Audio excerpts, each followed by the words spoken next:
তো hello guys, কতদিন ধরে ভিডিও দিতে পারছি না, খুব বিজি আছি। এখন মায়াপুরে আসলাম তো, তার জন্য দেখো মায়াপুরে খাওয়ার কত লাইন ধরেছে লোকজন। তো আশা করি যতটুকু পারি ততটুকু দিতে পারবো তোমরা। তো তোমরা আমার সাথে থাকো। তো আস্তে আস্তে সবটা ভিডিও দেখানোর চেষ্টা করব, সবটা মন্দির ঘুরে ঘুরে।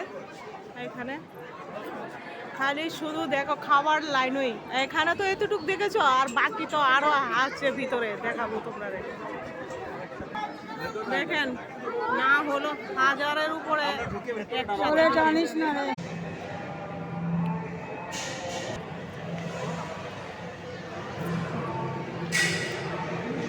বাদ দিচ্ছে